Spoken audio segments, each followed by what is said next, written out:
Bitcoin will be sucking up about 50 to 60% of all the global assets. Now, this is a very strong argument for Gen Z because Gen Z cannot buy a home. We are so far away from buying a home than any other generation. Millennials are always saying, oh, we cannot buy a home. For Gen Z, the problem is 20 times worse. What opportunity do we have? What can we buy now for even like a dollar right now that has the potential to be $100 or $200 down the road? Something that we can save in, something that we can believe in, something that gives our generation a little bit of hope. This content is for educational and or entertainment purposes only. The views expressed by Nikki and her guests are their own and do not constitute financial advice. Nothing in the title, thumbnail, description, or video audio is to be interpreted as investment, tax, or legal advice. I am not a financial advisor and do not provide financial services. Now back to the show. Hey everyone, welcome back to the Orange Peel podcast. I'm your host, Nikki, and today I'm sitting down with someone who has probably had more Bitcoin conversations than anyone else alive right now. Robin Sarah has done over 500 Bitcoin interviews, one every single day, with both legends in the space and everyday normies. We're going to be getting into why Gen Z needs Bitcoin right now, what Robin's learned from talking to people all over the entire world, and how he left his fiat job to go full-time Bitcoin. This one is going to be all about hope, hustle, and what happens when you make Bitcoin not just your money, but your entire lifestyle. Robin, thank you so much for joining me today. I know you've probably got a very packed schedule, so this means a lot. Oh, thank you so much. No, I appreciate it. I always love talking Bitcoin, and hopefully I'm always in a position to do always every podcast invitation that I get, because this is what kind of got me started. Like before I even started the podcast, people invited me, and this kind of gave me the idea, like, oh, I can do more in this space. This invitational sphere and this generosity in the Bitcoin space is the thing that really allows newcomers to shine. Absolutely. I think invitational interviews too, they're one of the best ways to learn. That's how I've been learning so much just in the past week that I've started doing these. But to kick things off, you're known as the guy who does a Bitcoin interview every single day, which is awesome.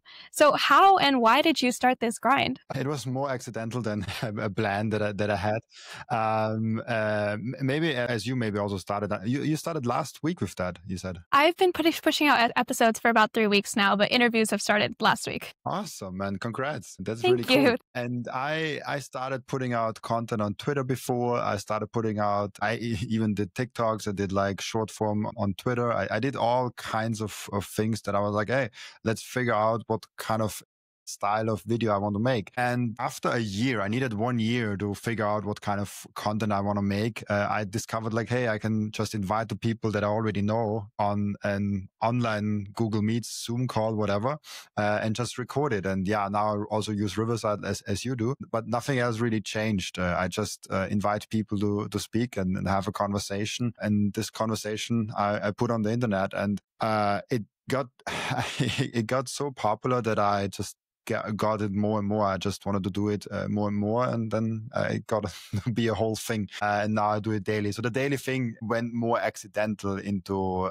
existence, and not as a plan. Like, oh, I want to do it every day. It's like, hey. I was inviting a lot of people because I thought not a lot of people say yes. So I invited, I think, like 50 people in the beginning. And I thought like maybe 5 people replied to me. But I think 48 or so replied to me, and like 45 said yes, or something like that. And then I had all of a sudden 45 interviews scheduled in like 2 weeks. And I was like, oh, that's a whole lot of interviews to do in like a few weeks. And I did all the interviews, then I had a backlog of like, almost 2 or 3 months, because my plan was to release 1 podcast a week. That was my plan in my head. November saying like, I will do 1 podcast a week, and that's it. Fortunately or unfortunately, I got so many more responses that I was like, okay, let's pump it up to 2 a week. And then I was like, oh, I still have so many left, and let's do 3 a week. And then I was like, let's just do till I have 0 in my backlog. I just do once every day, and then I go back to 3 or 4 a week. And then people loved the daily format. When I switched to daily, all of a sudden a lot more people showed up. A lot more people like, oh shit, you do it every day. And people loved it so much that I was like, okay, this is something I can contribute to the Bitcoin paradigm shift. This is something that I can contribute to Bitcoin, because people obviously like it and do. Yeah, they do like it. And so I was like, okay, maybe I have to stick with it. And the longer I stick with it, the harder it is now to get out of the daily thing. But honestly, now it's a blessing to have it a daily, because I have now a team that does the post production. So it's no longer that much work. Till the end of last year, it was a lot of work to do it every single day. As you now start doing videos, you see how much effort goes into one episode. Right. This is what the people see is like 1 hour or 2 hour conversation. This is the least amount of work you have to do. For every episode that is an hour long, you have to work like 4 or 5 hours more to get it polished, to get everything right, to organize everything. It starts from inviting guests to researching guests to figuring out all the processes and infrastructure around it, and all the purchasing power that also goes in all the tools and the team that you and there's a lot more towards a 1 hour conversation than just a conversation. But I'm getting closer to just have the conversation, have everything else be done by a team that is just way better than me in all of those things. So long story short, I love doing it daily now. It got to be my unique selling point of the podcast, the unique thing on my podcast. And I have to plan now to do it till I die. Like I want to do a podcast every single day. Probably not on Bitcoin. Probably at some point, Bitcoin will just be our money, and it will be boring to talk about it because Bitcoin is the denomination of our life. And then at that point, why should we still talk about it? The same way, like we don't have a podcast about the TCP/IP protocol. The same way in, 30 years, we will not have a podcast about the Bitcoin protocol because like people are like, oh, of course, yeah, Bitcoin is here. Like, people will not do that. So very long story, very short story and very long answer packed. I will do a Bitcoin podcast every single day till I get bored with Bitcoin and find a new topic. I look forward to seeing every single one of those Bitcoin podcasts that you plan to put out.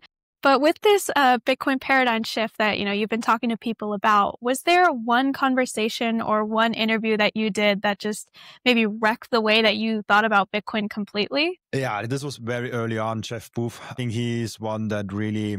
So I had Bitcoin 4 years before I started the podcast. Like I was into Bitcoin 3-4 years before I even started the podcast. And I also did content for a year before I started the podcast. So obviously I was quite deep into the Bitcoin space. But there were certain things that I wasn't aware of.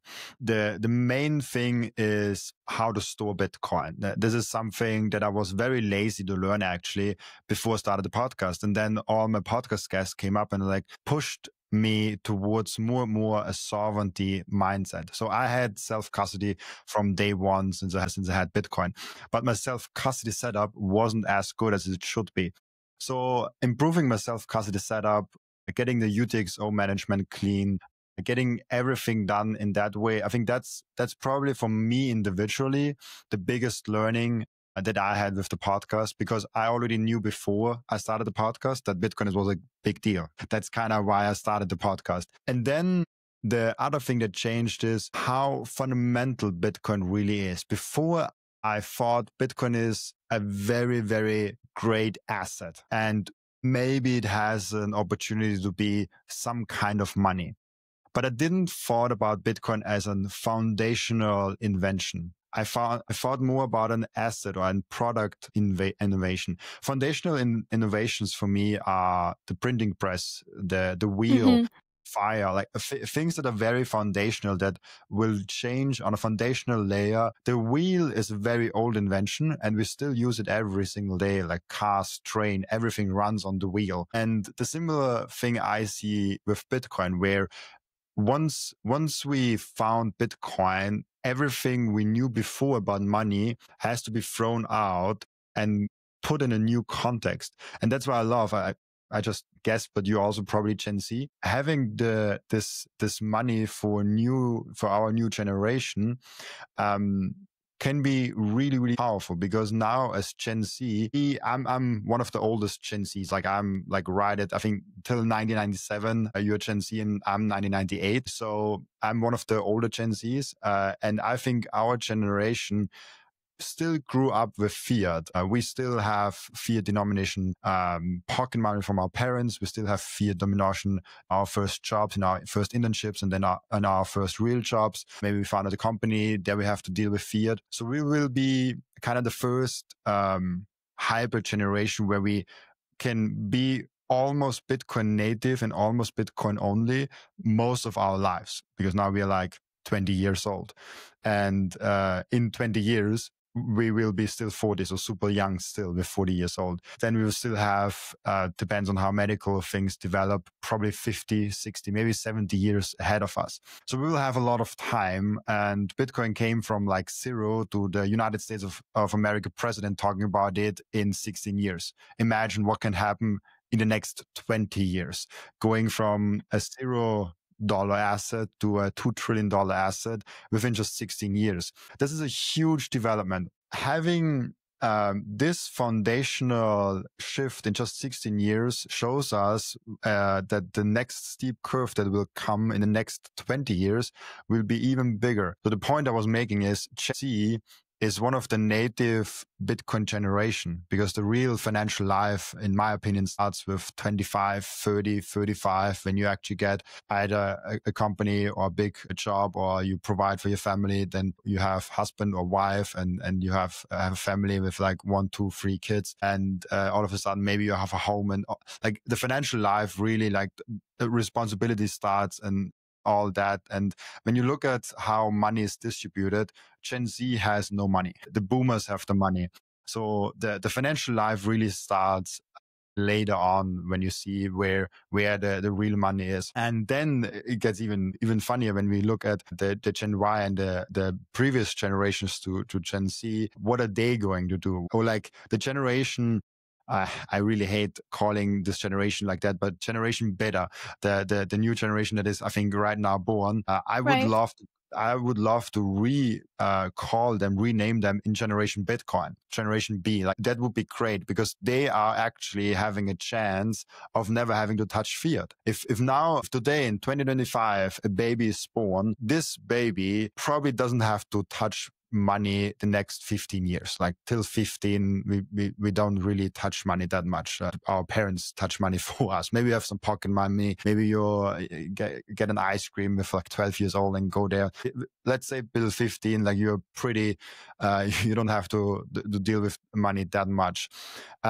And then you're born in 2025. So the first time you actually interact with money is then with 2040. Where is Bitcoin in 2040? I do think Bitcoin is a normal monetary system that is just generally accepted to be paid in Bitcoin, to pay in Bitcoin. Then people, and it can be a hard discussion talking about like, will fiat still be around? But even if it's still around, it will be not as dominant as it is now. So this new generation Bitcoin has a real chance of being the first native Bitcoin generation. And I see it as the responsibility of Generation C and Generation Millennials generation, so one above us, that we build this Bitcoin future for them. We have to now lay the grounds. That's why I already earn in Bitcoin and pay in Bitcoin, because I want to put financial power towards those payment mechanisms. There is providers and companies that build out those ecosystems, because if we don't build it out,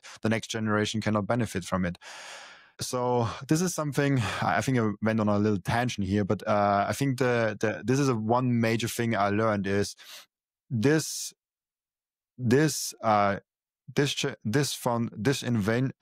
of Bitcoin is so foundational that it will change all our lives, and it is in our responsibility to really make it count. Agreed. I think a lot of Gen Z right now are fully aware of the fact that, or at least young adults, were very aware of the fact that Bitcoin definitely has a very strong place in the future. But one of the things that's holding us back a little bit is I think a lot of us believe we have time and we are kind of adverse to maybe buying Bitcoin right now or moving away from fiat, looking at how to earn in Bitcoin rather than, earn in our fiat traditional student jobs kind of stuff. Why do you think Gen Z in particular needs to hop on Bitcoin right now as opposed to maybe 5 years down the road? I think for Gen Z, it's the same reason for everyone. Gen Z maybe has more time than someone that is now 70 years old, but Gen Z also has a bigger opportunity than someone is now 70 years old. So if we So I will give first the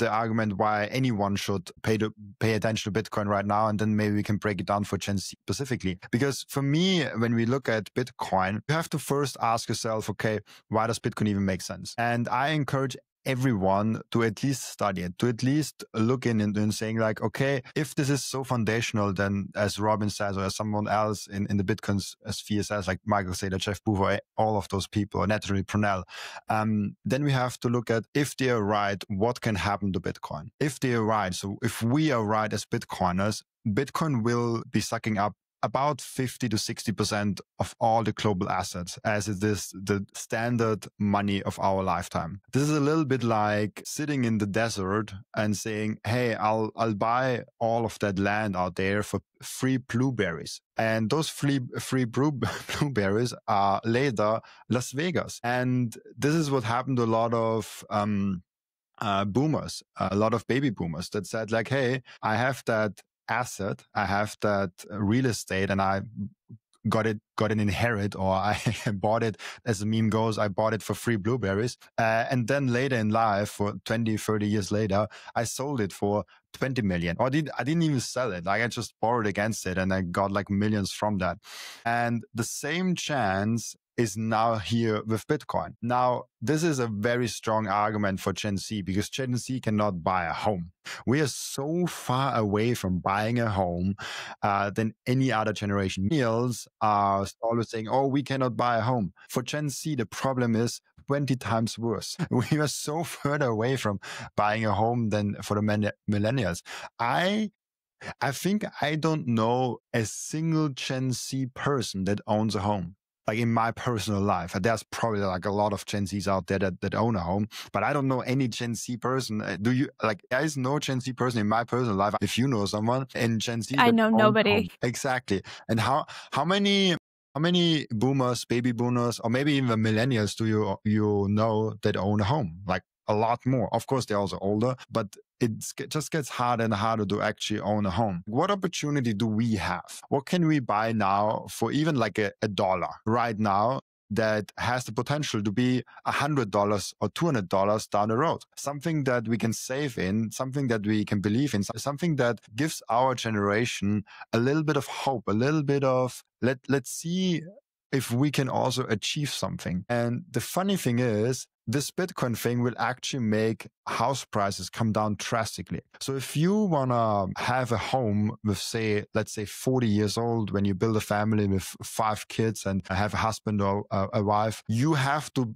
get into Bitcoin right now. Because if you look at the Bitcoin price development, you see like, oh, it's going up only. If you look at the real estate price development only, you're like, oh, it's going up only. But if you look at the real estate price development measured in Bitcoin, you're like, real estate prices crashing down. And all those boomers, all those baby boomers have real estate. And we are putting our money into Bitcoin. And then the financial energy slowly gets from the real estate portion to the Bitcoin portion.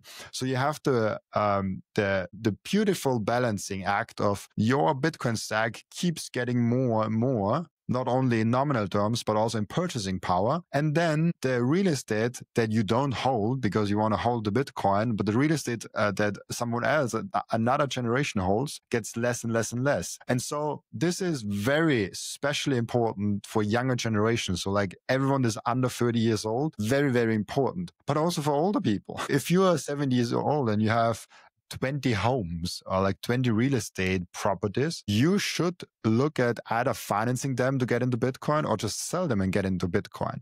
This is a very real thing of putting your financial energy where the future is, not where the present is. Right now, there is 30 trillion US dollars right now in real estate. Is it real estate really?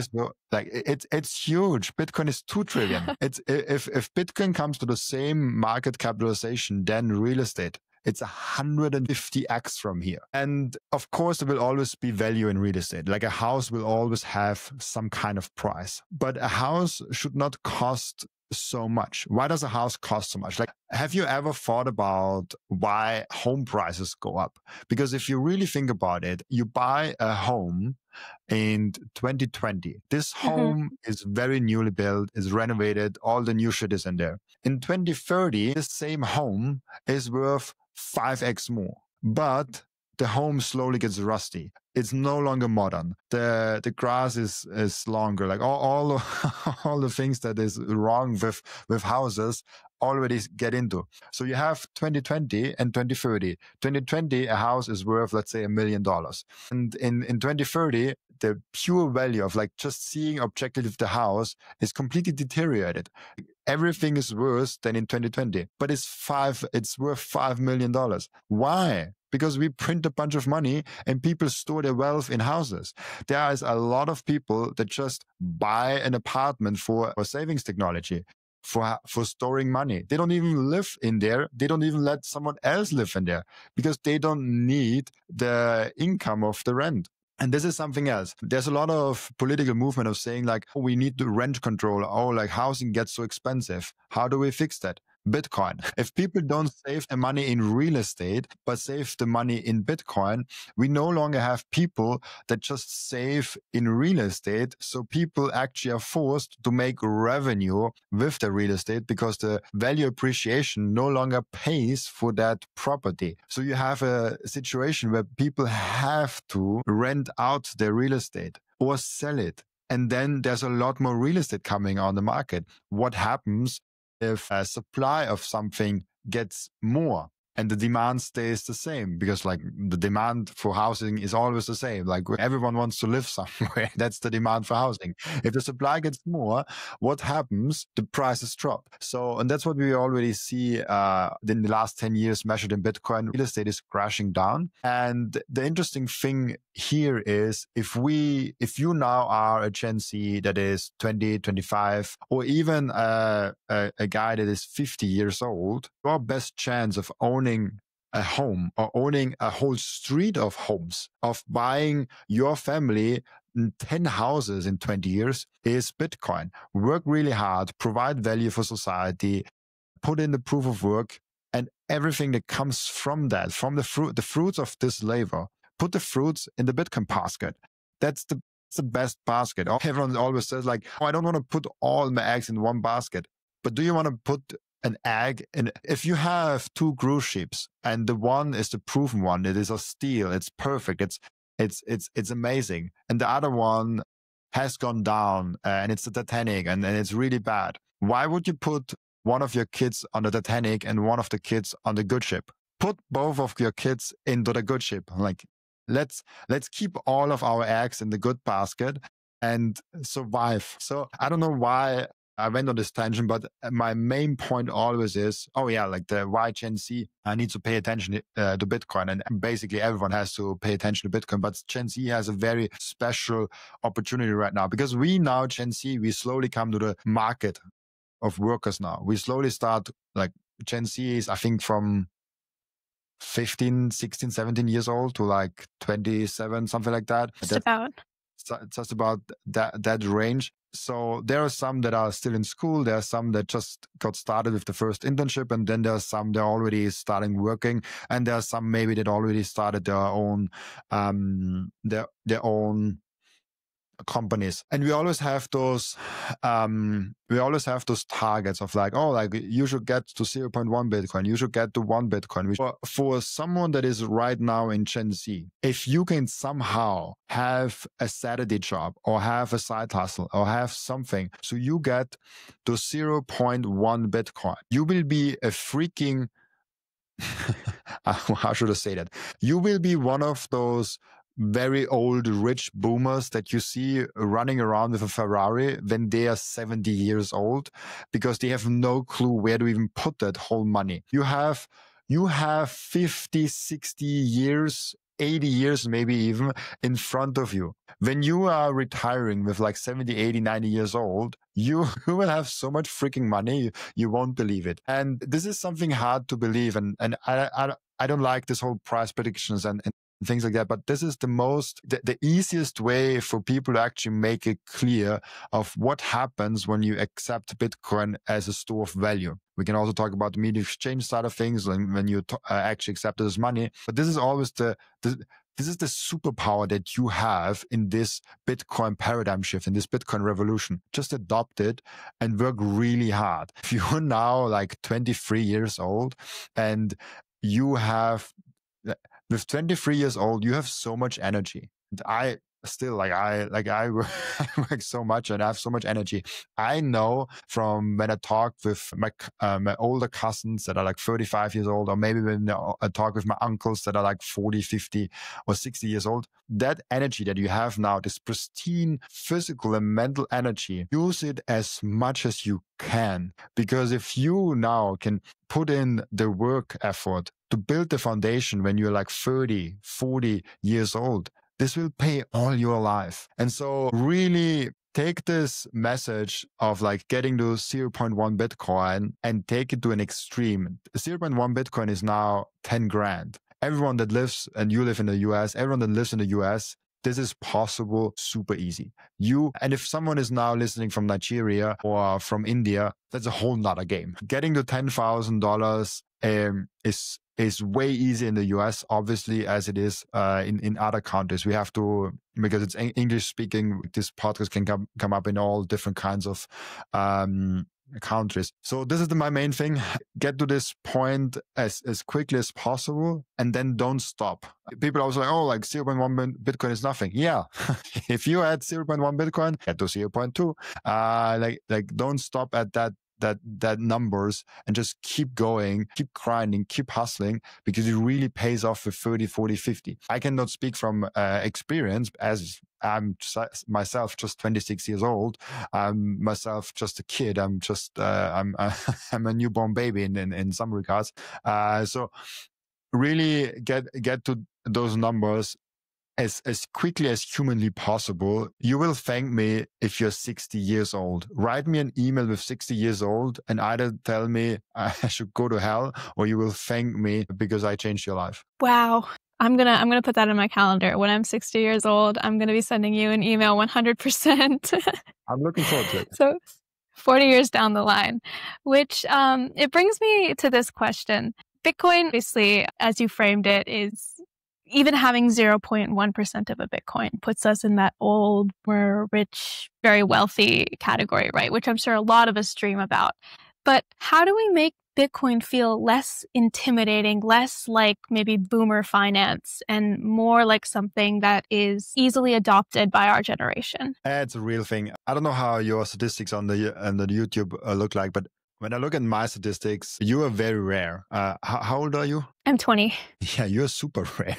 And I'm telling you this because most of my audience listens on YouTube. And on YouTube, I have the statistics that my average viewer is around 40, 50 years old. And I have 3 times more viewers above 65, under 25. So I have around 1.8, around 2% of my viewers are under 25 years old. So only 2% of my viewers are younger than 25. Under 20, I have like almost nobody. Like it's like very rare. And then there is over 65. There is, I don't know how many there are. I think 7%, something like that.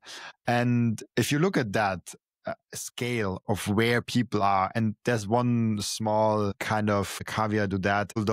People sometimes lie on platforms to be older than they actually are to see the plus 18 content. I know I have done it. I know many have done it. And I always, when I talk about it, I want to give this thing. So I believe those 2% are probably more like 4, 5, 6, 7%, but not really a bigger thing. And when I look at like who joins my Telegram, who joins me in real life, who comes up in my conferences, it's almost always people that are at least twice my age. Wow. It's really fascinating to see. There's in Vegas actually came three young boys to me. I think they were around my age or like maybe a little bit younger. Was like I was stoked to see that. Like, huge, like people my age, my show. And also you said like my show Orange Pill, and I'm like, oh shit, like that's amazing. I love that because I want to make it for the younger generation. And the point I was making is when you deal with Bitcoin, you have one marketing problem that it is not a meme coin. It is not a get rich quick scheme. I talked purposely about timeframes around 20 years. I even talked about 50-year timeframes because I truly believe with Bitcoin, you won't be rich tomorrow. You won't. You buy Bitcoin today, tomorrow you will be worth the same thing. It will not be drastically different. Even in 1 year, I think if you buy Bitcoin today and in 1 year, you probably will be in a similar place than you are right now. It won't change your life. If you look at the last year, Bitcoin went up 80%. If you are now got to $10,000, you put $10,000 last year into Bitcoin, you now have $18,000. Did your life change? No, like it just didn't change. If you put last year $10,000 in a meme coin that goes up 2 quadrillion percentage, and you make from $10,000, all of a sudden you are a millionaire. Yeah, your life changed. And this is kind of the marketing problem that Bitcoin has. Get rich slow scheme. It makes you wealthy over time and slowly. And those meme coins look, especially for Gen Z, very intriguing. They're like, oh, yeah, I can just gamble my money on them and maybe I lose a bit, but I don't have money anyways. So if I just put like $200, $300, $400 into this meme coin, I might make 10 grand or I might lose them. But I don't care about losing $200 because I anyways have nothing. And this is something very disturbing for me because we are teaching young people that they should gamble the money in the casino rather than save for their future. And this only gets real once you get to the age of being responsible for someone else, getting to have kids, and actually thinking about how the heck do I save for a home, how the heck do I save for a car, how the heck do I save for my kid. Just so you know, kids are super expensive. I don't have a kid. Full disclosure. Kids are super duper expensive.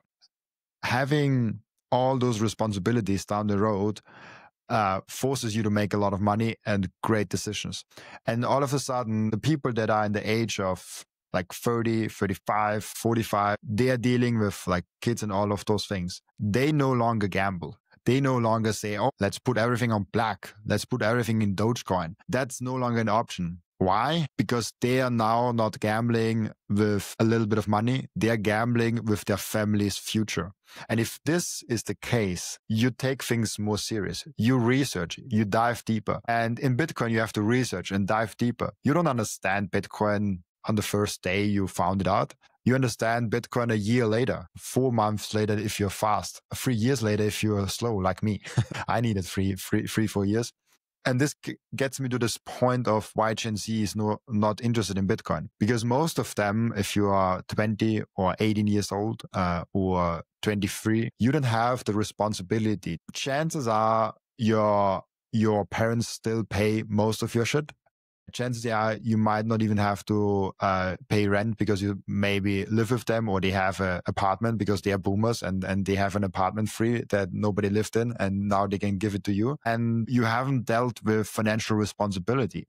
That's why it gives me a lot of hope seeing someone like you that is 21 years old. Oh, by the way, that's also wanted to say before. You're not only rare because you're 21 years old, you're also rare just because you're female. Like, it's like I have about, I think 7% of my viewership is female. So it's very rare. Wow, that's insane. It's very insane. And I talked with Natalie Brunell. I think for her, it's 20%. So you have to think about a female host inviting a lot more female guests than I do, still only gets to 20%. So like we do have marketing problems for female no coiners that haven't gotten Bitcoin. But that's just a short tangent. But we have a marketing problem in general with Gen Z because they either want to gamble or don't do anything. They say, hey, if I have $500, either put it for a new PlayStation 5 and pre-order the next GTA 6, or I gamble it on a meme coin. Yeah, that's my options. Like most Gen Zs stop thinking at that point. They have like, oh yeah, like gambling on a meme coin sounds fun because there I might get $5,000 and then I can buy the good PS5, the Pro one, and that's all they have. I'm myself Gen Z, so I'm talking low on myself here, and I know how I thought with 18, 19 about money. This was very different than I think right now. And the important part for me is you have to get to a state where you're financially responsible to actually get Bitcoin. And so I think it's okay for Bitcoin that Gen Z is not getting Bitcoin because they will get it anyways. They will wake up with 30 and see like, oh shit, I should have paid attention early to it. That's the good way. I have to save in Bitcoin and just provide value. I have something against that, because I'm myself Gen Z and I don't like to see a generation that grows up poor because they gambled their future. And I had this epiphany of like, when I started this whole journey with my podcast with 25 years old, I thought to myself, I will just start it because if I use all my savings and then have to start over with 27, unfortunately or sadly, I'm just average. If you're 27 years old and you have no money and you start over with your career, you're starting where all the 27 years old start, with nothing. So seeing you now, 21 years old, 21 with 20 years old, that is amazing because you now can save all the small things that you have already in Bitcoin, and you have such a bright future ahead of you just because you got it 7 years earlier. I will calculate that with you live here. This is a Bitcoin calculator because this is real math. If you just did, let's say, what is a realistic amount? Let's say you can do on a monthly basis 8 years ago, because 7 years is not on this DCA calculator. Let's say 8 years ago. What is a realistic amount? Can $100 that realistic to save monthly? Yeah. Or should we go? Yeah, like so let's go $100. 8 years ago, you started with $100 monthly to save in Bitcoin. Now, this is a total investment of $9,800, but you would have now $81,000 with that $100 per month. So think about that.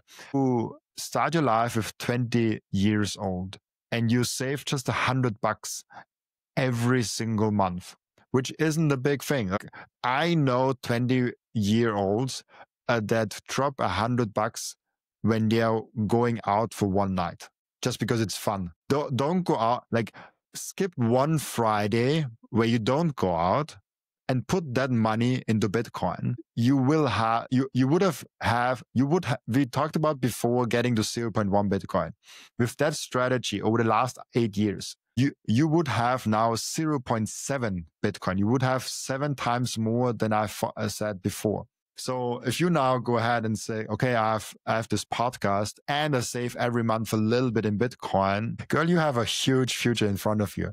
Super bright, and you are independent from everything and anything, which is amazing to achieve. So Bitcoin, but again, it's hard to sell because your life will not change in 6 months or probably not even next year, but over 8 years, tremendously absolutely changed. And if you go and if we say the same experiment with not 8 years, but 10 years, you would have, instead of $80,000, $500,000, $100,000 would have, just starting 2 years earlier from that. And this is the magic of compound annual growth rate. And you would have now, instead of 0.7 Bitcoin, 2.7 Bitcoin. This changes everything in your life. And all of a sudden, I think 2 years early, even though you don't know any, like you don't change your life in this first 2 years, can change your whole trajectory. How different will be your life with 27 years old if you have 80,000 or if you have 9,000? This is changing the life a little bit. But instead of 9,000, what if you have 588,000, which is almost 600,000? This is a return of 4,724%. It's unreal. Oh my gosh. So this is something where we have to make Gen Z clear that this is not something they will benefit from next year, but they will benefit over 1 decade. And a lot of Gen Z won't get it because they think more about tomorrow than they think about the next 10 years. But thinking about the next 10 years and thinking about the possibilities and the opportunities have, like every decision you do today should be backed by, is it a good decision for the next 10 years? Is the job that I'm right now doing serving my goal that I have in 10 years? Yes or no? And this is also fun to talk with you. I talked, I think on my podcast, like 200 episodes or something like that ago, about dating and Bitcoin. When you're young and I was in there, when you are like 16, 17 years old and you're in a bar, you think about the next 5 hours. You don't think about the 10 years implications of something. And you just go in a bar and like, oh yeah, like I just stick with that language. I just want to score today. And this is all what you do. And once you go with your mindset in a longer time frame of saying like, hey, every decision that I take today, I want to take for the next 10 years. So this filters out 99.99% of the people that are in the bar. If you say, I just want to score today, you might be okay with like 60% of the restaurant or like 70% of them. You're like, they're okay for tonight. I don't have to see them the next week. But if you go ahead and say like, oh, I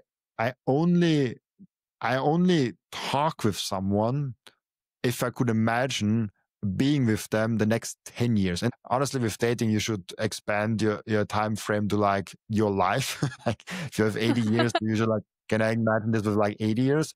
And this is something that I actually changed with around like 24. I think I changed my thinking on that. Like if I didn't have an interest in a girl for the next 20 years, I didn't have an interest in this girl for even 20 minutes. Why would I spend 20 minutes with a girl that I'm not interested in for the next 200 years? Mm-hmm. So the same thing is with finances. Why would you touch an asset that is only there for the next, I don't know, 1 week, 1 month, 1 year, and you just gamble on it? Stick with the asset that you can hold 100, 200 years. Think long term. Be smart. Be smart with 20 years, and you will thank yourself with 30 years and 40 years. And you will be talking legendary stories when you are 70 years old to your great grandchildren, because they will be like, fuck, how did you get to have 1 Bitcoin? Like 1 Bitcoin. Not even our country has 1 Bitcoin now if you live in a small country, but the US probably will have more.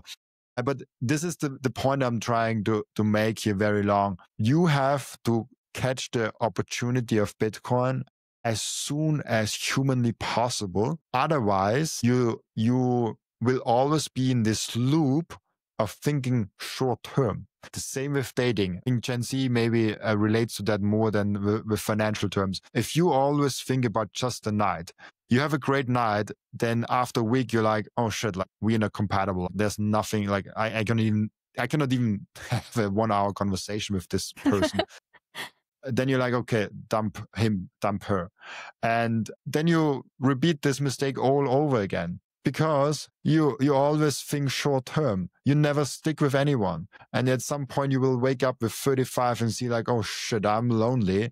And now all the good people are already gone because they're in healthy relationships and just starting out with their third kid. So, and I think especially, I think it's a random message now, but especially the young, attractive girls and boys, they have it even harder. Because they have a lot more options and they have to be very careful with whom they be, because just going with, that's a whole different topic with Bitcoins. I don't want to open it too far, but my point is like, think long term, think about the next 10, 20 years with Bitcoin for Gen Zs, and avoid being in this short-term trap with all your life, with just thinking about the next day, the next week, the next month. This can really trap you in a very bad spot. And with all you do, with your health, with your fitness, we can take, okay, one more tangent on that. We talked about Bitcoin and financial assets. We talked about dating. Let's talk about food. If you think about the next 10 minutes, a donut won't hurt you. And it will feel amazing. And the donut will be a really, really nice food. You can sit in front of the TV and enjoy this donut and it will be freaking awesome. But if you choose to live with that donut for the next 100 years, you will be a fat guy or girl that can't live nicely, that is more in the hospital than with their family at home. And you will regret it all your life that you chose the donut route. Sticking with healthy, whole foods will be the best choice you will ever take in all of your life. And I know in Bitcoin it's very controversial because there are the raw vegans that only eat plant-based, and there is the raw carnivores that only eat one steak a day. Eat whatever feels best for you, but don't eat processed junk food. Go away from sugar, get away from processed food, get away from all that shit. And so when I come back to my point that I was trying to make, think long-term for your money, adopt Bitcoin. Think long-term for relationships. Don't be with a girl or boy for the next week. Be with them for the next 100 years. Eat the food that your doctor will love in 100 years. And you're like, oh, be that one patient that walks into the doctor with 80 years old and they all say, how the heck are you so healthy?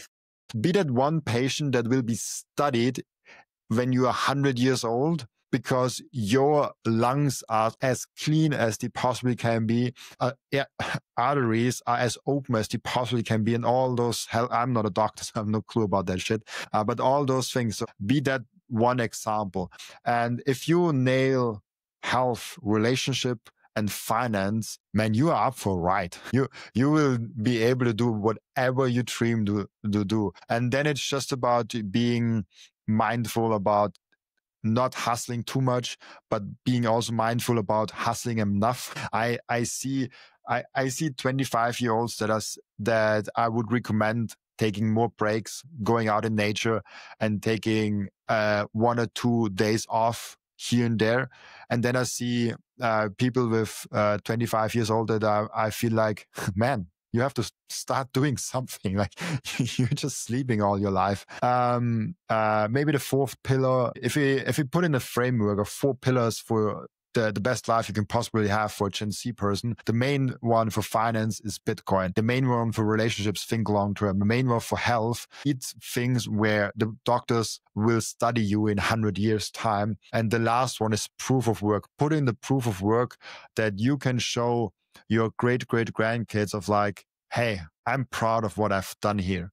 See what I've done since I'm 21 years old till I always say 21 instead of 20, but till I'm 21 years old to like 50. And I'm super proud of the career I had, the company that I've built, the communities that I have served, the things that I've done with my life, because I've done out of my way to do the best I can. And I think that's what life is all about, serving communities and building a legacy for your family. But maybe that's just me. I think if you're watching this and you are going to take one thing out of this entire video, take those 4 pillars. I mean, an incredible framework. I feel so like just mind blown just thinking about that. And I think for me, the biggest thing about coming into Bitcoin or hesitating to come into Bitcoin was just not being able to see it as something that was for long-term growth, not being able to see it as something that was more for my bloodline than it was for me. And I have conversations with my friends all the time where I try to orange pill them, but they had their rebuttal is always like, well, why wouldn't I take these $100 and put it in maybe the S&P 500 or put it in my Roth IRA instead, where it's like, it's all about that mindset. So if you can get yourself thinking long-term, as Robin said, you're set. You're completely set. But I wanted to switch gears a little bit, and I wanted to, talk about you. You left your fiat job to do Bitcoin content full-time, which sounds like a dream life. I mean, that is like the point where I am trying to get to. But what was the scariest part about that decision? The scariest part of the decision is the uncertainty that comes with it. The thing that you don't know about. The thing that you have to go on a journey that you don't have anyone else that can guide you. I didn't have anyone in my family or close by or any friends that have done anything similar to me. Didn't have an content creator friend that helped me through decision making. I didn't even had a lot of entrepreneurs in my direct environment. I mean, my dad is one, but now he also works at a company, and it was a whole different thing. He started it young with two other people. And when you then work since 5-6 years, I was working 6 years already in a company, and you like the people there. You like the environment. I was 6 years already in that job from 18, 19 years old till around 25 years old. You know all the processes. You know everything that's going on. And there's a job that really promotes you. Like I started as a software tester. Then I went into software development. Then I got more into customer relationships. I was sitting right next to the CEO, and I even founded with the CEO together a new branch office in a new country. And I was there for 1 year to build it up. I got every opportunity that you can imagine in the business world, in the career world. And I loved my environment. I loved the possibilities that I got. I loved the people that I worked with. Everything was amazing. Got a good job. I did not flee from anything. I did not flee from the fiat job. A lot of people think maybe that I had a terrible fiat job and that's why I'm in Bitcoin. I got a great fiat job. I loved it. I was stoked to be in the job. I was so stoked that when I met people with work, outside of work, I still talked about work because I actually liked it, what we've done there. The only thing that I did not like was that it was about IT security and not about Bitcoin. And I do love Bitcoin, and it had nothing to do with Bitcoin. And I just felt that calling that there is something more important going on than IT security, than helping people to secure the internet. I felt Bitcoin is the more important thing that I can devote my life towards. And then if we zoom in this short time frame where I made this decision to jump towards this Bitcoin thing, I started content creating starting in 2023. I came from 0 to around 7,000 followers in this 1 year. And end of the year, I then started a podcast. On the 28th of November 2023, I launched my first podcast with Alessandro Ottavani. And it was my first podcast. We launched it and it got, I think 50 people watched it at the time, something like that. So not a lot of people. It was just a new podcast. And then I got to the point of like, oh, I do like it. Like that was a fun conversation. And I got more people and more people and more people. And on the Christmas party at my job, on the 22nd of December 2023, I got a message on my Twitter feed that Jeff Booth followed me. And I was like, wait, Jeff Booth just followed my Twitter? And I wrote him right at, like, I sat on the toilet when I scrolled through my Twitter feed at the Christmas party. And I saw that notification pop up and I was like, oh yeah, I guess I will invite Jeff Booth to my new podcast that hasn't been around for even a month. I invited Jeff Booth on my podcast when the podcast wasn't even around for a month. And I wrote him, hey Jeff, big fan of yours. I would love to host you on my new podcast.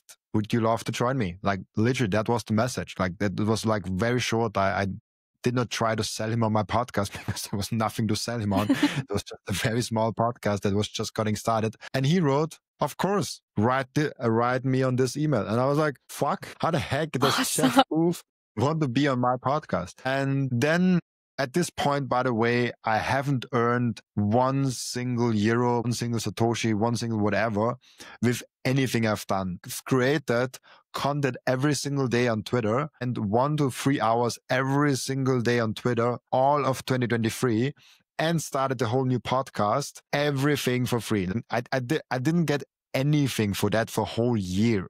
And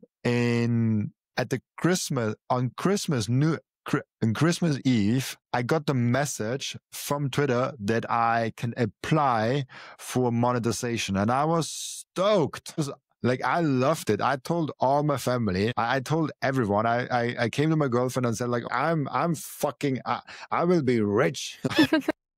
I was so stoked that Twitter accepted me in the monetization program. This was the first time I got close to making money with what I do online. I know on the, 6th or 5th of January at the gym with my good friend Stefan, I was there and I got my first paycheck in Bitcoin. And not my first paycheck in dollars, but it was because of the Bitcoin content. And it was $300. And I was like, how the heck? This is the best $300 that I've ever gotten. I don't know. I earned, I don't even know what I earned with my company at that time, but like tens of thousands of euros, tens of thousands of dollars for that whole year. I've no clue. I've never looked it up. What's the whole year salary? But all of this tens of thousands of dollars wasn't even close to the importance for me of seeing that, put value up on the internet and I get money for that. Like I created value and people pay me for that. I was out of this world. And then I reached out to the only CEO I knew in the Bitcoin sphere that had a Bitcoin company. The only one that I knew. That was Daniel from 21 Bitcoin. It's a local Bitcoin only exchange in Austria. And I reached out to him like, hey, I start my podcast. I would love to talk about a partnership. And he's like, oh, of course, here, come to Salzburg. He's in Austria. And so we met up and I was like giving him his crazy plan of like, hey, like, do you want to support me? I have a podcast. I grew my Twitter like here, there, like growth numbers and all of that shit. And he was saying like, oh yeah, I have to check it out. And like, I don't know if we can do it. And I never told him that. Maybe he listens to the podcast and I have to send it to him this episode. But I thought he will say no. He just said like, oh, I will let you know next week. And I was sure he says no. I was like, this failed. And I had a 1 hour long home drive from Salzburg to where I actually live, where we met. I cried in the car driving home, talking with my girlfriend because I thought my dreams are over. Okay, those $300 is all I get. I cannot get a company on board. So obviously this Bitcoin, this podcasting thing is nothing more than simply a hobby. Nobody will give me money for that. And this was January 2024. And this is really hard. If you see hope and this hope gets destroyed and you're like, shit, like, this cannot be. And then I got this weird motivation of like, I'll still keep trying. Like, I know this is a failure, but I want to keep going. And next week, I reached out to another company or maybe they even reached out to me, but somehow I got involved in another company called Relay. And this is not a Bitcoin only exchange, and they are in Swiss. And we had a meeting set on Thursday. And then Daniel also texted me, let's have a meeting on Thursday. So I was prepared that Daniel would just say, like, oh, no, we won't do it on Thursday. And then I was like, okay, maybe Relay is a chance that they can do something. And I told him, hey, I want to make this my full-time thing. So I need some money per month to make it happen. And Relay told me, sorry, like right now we can't do this. By the way, to be totally fair, if I would be in Relay's shoes, I would also not give me money back then. But then 21 Bitcoin came along and I got in the call with Daniel and he said, hey, I want to support you. I want to give you money. Hey, I want to have the show with you. Hey, I was feeling so dumb that I thought he will say no. And I cried just a week earlier.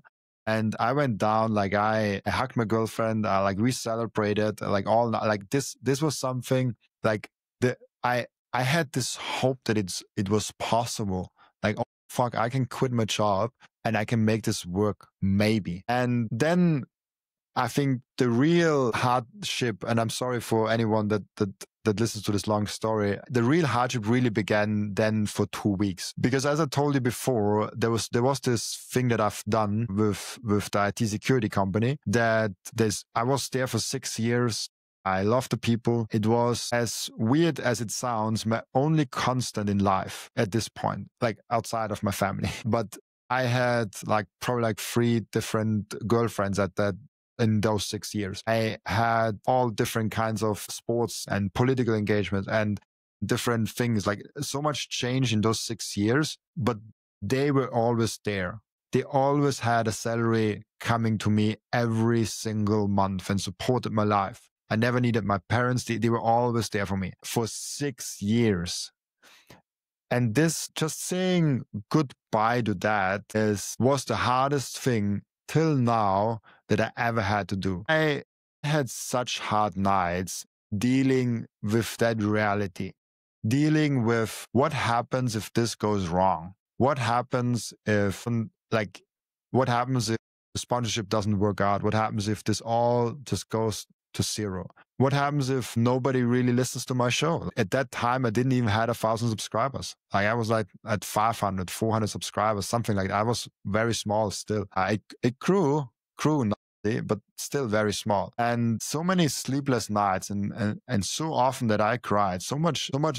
I've never asked a question so many times on YouTube, like, should I quit my job? Like, I watched every single video on YouTube with the title, should I quit my job? Like every single one, like thousands of them, like the whole night. I came back from work at 6 p.m., 8 and watched hundreds of videos on that. It was the hardest freaking decision that I've ever done. And the moment I quit my job, it was a Friday, the moment I actually did it, and maybe I should talk a little bit why I did it. This was the quote: you can fail at what you don't want, so you might as well take a chance on doing what you love. And on those multiple streams of content that I watched on YouTube, I don't remember a single one of those videos that I've watched today. But I remember those 20 minutes of speech that he gave in front of like a school or university, where he said this one sentence. And this one sentence stuck with me ever since. Like, why? Why would I do something that I liked it, but I didn't want that to be my profession? I wanted to do something that I love. I wanted to do something in Bitcoin. Why should I do this? Because I can fail in that IT security job as well. They can kick me out every single month. It's not something that I have a guaranteed job for all of my life. They can go bankrupt. They cannot even give me those guarantees. So why would I do this if I have a chance of actually doing what I love? If I have the tiniest chance of doing what I love, why don't I do that? And this is then the reason of like why I actually decided of like, let's just do it. Let's just go ahead and jump in there. And I don't recommend that to people actually. Like if you have a steady job and you want to do this YouTube thing, like just do it on the weekend, build it bigger up till you have more proof that it actually will work, because it will save you a lot of sleepless nights. It will save you a lot of hardships. We can also get into that later on, but I then did that and I told my boss like, hey, that's it. And I want to do this thing. And it was very hard, but he was very understanding. By the way, everyone thinks their boss will kill them when you quit, but actually they are quite understanding, because if he is a boss for more than a year, he probably had already someone quitting on him. And I heard a quote on that. If you're struggling with quitting your job just because you don't want to dissatisfy your boss. If he is in any way, shape or form bad to you and not supportive, you are lucky to get off this job. Like he doesn't deserve you. And if he's very supportive and he's doing nothing than just promoting it and saying like, oh yeah, you should go for it. That sounds like a great opportunity. Then like, what do you fear for? Like, do you fear that someone supports you? What is the fear here? So you either get out of a toxic boss-employee relationship, or you have a supportive friend that actually supports you in your way. So there's nothing to fear on that side, but I feared a lot on like his reaction. Then I did it. And I remember sitting in the car and driving home. I had music running up. I was singing. I had the windows down. Like it was a Friday afternoon traffic. I was stuck in traffic for too long. And I was just singing and dancing in my car alone. Like that. I was just alone there. It was one of the happiest moments in my life, honestly. It will probably be a beat down the road when I get a kid and all of those things and marriage. This was seriously one of my happiest moments till now. And I cherish those moments so much. Like this is what life is all about. Like having those experiences and telling your like it's great to talk with you here, but I'm very, very big on telling those stories to my great grandkids when I'm 80 years old on like how and what I did with 25. Like that's the shit I really look forward to. I just want to end this very long section of mine. Saying, you can fail at what you don't want, so you might as well take a chance on doing what you love. I think that is a beautiful place to close out this entire video.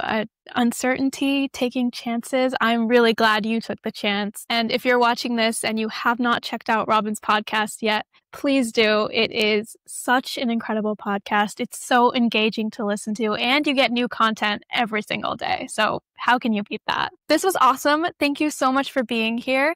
And just because my podcast is called the Orange Peel Podcast, what is one, maybe book or podcast or other resource that you would recommend to Orange Peel someone who is just starting out in Bitcoin? I love, by the way, the Orange Peel podcast. Like I've never, I've never seen that before. That's really, really cool. Very creative.